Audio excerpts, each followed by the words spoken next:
പ്രിയപ്പെട്ടവരെ, സ്പാനിഷ് തന്ത്രങ്ങൾക്ക് മുന്നിൽ ഫ്രഞ്ച് കോട്ട തകർന്നിരിക്കുന്നു.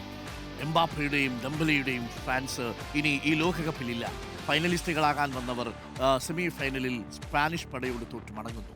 2 തകർപ്പൻ ഗോളുകളുമായി സ്പെയിൻ ലോകകപ്പ് ഫൈനലിൽ കടന്നിരിക്കുന്നു. ഒയർ സബാലു, പെഡ്രോ പോറ ഇരുവരുമാണ് ഫ്രഞ്ച് പടയെ തകർത്തത്. ഈ ടൂർണമെന്റിലുടനീളം തിളങ്ങിയ കിലിയൻ എംബാപ്പയ്ക്ക് പക്ഷേ സെമി ഫൈനലിൽ കളിമറന്ന കാഴ്ചയാണ് നമ്മൾ കണ്ടത്. അർജന്റീന ഇംഗ്ലണ്ട് 2ാം സെമി രാത്രി 12:30 അറ്റ്ലാന്റയിൽ നടക്കും. രഞ്ജു മത്തായി ഉണ്ട്. Ranju Mathai, very good morning. ഇന്നലെ യഥാർത്ഥത്തിൽ നമ്മൾ കണ്ടത് ഒരുപിടി താരങ്ങളുമായി ഇറങ്ങിയ ഫ്രഞ്ച് പടയെ സ്പാനിഷ് ടീം പന്ത് പോലും കൃത്യമായ ഫ്രഞ്ച് താരങ്ങളുടെ കൈകളിൽ എത്തിക്കാത്ത വിധം കുറിയ പാസുകളിലൂടെ ഒരു ടീം എന്ന നിലയിൽ നടത്തിയ നീക്കമായിരുന്നു. അത് ഫലം കണ്ടു. അത് ആദ്യത്തെ പെനാൽറ്റി ആണെങ്കിൽ രണ്ടാമത്തത് എണ്ണം പറഞ്ഞ മികച്ച ഗോളായിരുന്നു പൊറയുടേത്. ആ 2 ഗോളുകൾക്കാണ് ഫ്രഞ്ച് പടയെ തകർത്തിരിക്കുന്നത്.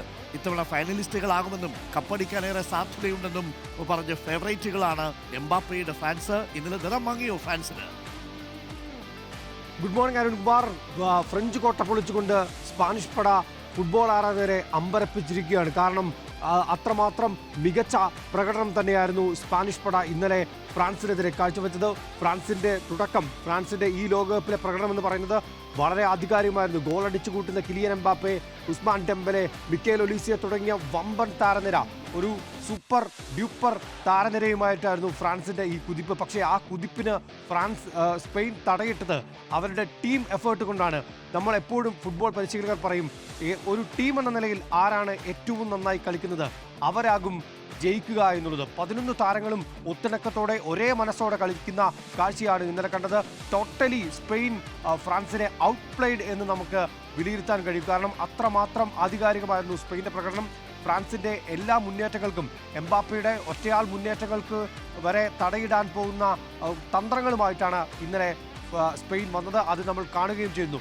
ഇതുവരെ ഈ നോക്കൌട്ടിൽ ലോകകപ്പിന്റെ ഇതുവരെയുള്ള മത്സരങ്ങൾ പുരോഗമിക്കുമ്പോൾ സ്പെയിൻ ഫൈനലിലേക്ക് എത്തുമ്പോൾ ഇതുവരെ വഴങ്ങിയത് 1 ഗോൾ മാത്രമാണ്. അവരുടെ പ്രതിരോധം എത്രമാത്രം ശക്തമാണ് എന്ന് തെളിയിക്കുന്നതായിരുന്നു ഇന്നലത്തെ മത്സരവും. കാരണം എംബാപ്പയുടെ കൗണ്ടർ അറ്റാക്കിന് ഉനായ് സിമോൺ 2 തവണ ബോക്സിന് പുറത്തേക്ക് എത്തി ആ പന്ത് തടയുന്ന കാഴ്ച, അത് കൃത്യമായ പദ്ധതിയായിരുന്നു എന്ന് നമുക്ക് വ്യക്തമായി മനസ്സിലാക്കാൻ കഴിയുന്നു. സ്പെയിൻ 2010 ശേഷം വീണ്ടും ലോകകപ്പിന്റെ ഫൈനലെത്തുകയാണ്. ഇത് 2ാം തവണയാണ് സ്പെയിൻ ഫൈനലിലേക്ക് എത്തുന്നത്. സ്പെയിനെ സംബന്ധിച്ചും 2024 ശേഷം അവർ തോൽവിയെ അറിഞ്ഞിട്ടില്ല എന്നുള്ളതാണ് ഏറ്റവും ശ്രദ്ധേയമായ കാര്യം. ഡെലാഫെൻഡെ എന്ന പരിശീലകൻ ചുമതലയേറ്റെടുത്തതിന് ശേഷം അവർ തോറ്റിട്ടേയില്ല എന്നുള്ളതാണ് ഏറ്റവും ശ്രദ്ധേയമായ കാര്യം. അവരുടെ ആ വിസ്മയ കുതിപ്പ് തുടരുകയാണ്.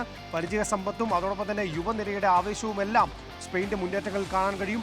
ഉനായ് സിമോൺ എന്ന സമർത്ഥനായ ഗോൾ കീപ്പറുടെ പ്രകടനം നമ്മൾ എടുത്തു പറയേണ്ടതാണ്. അങ്ങനെ സ്പെയിൻ ആധികാരിക ജയത്തോടുകൂടി ഫൈനലിലേക്ക് എത്തുകയാണ്.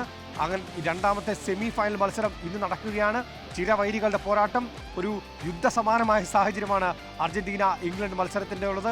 മാൽവിനാസ് ദ്വീപിനായിട്ടുള്ള പോരാട്ടം, അതോടൊപ്പം തന്നെ 1986 ലോകകപ്പിലെ വിവാദങ്ങൾ.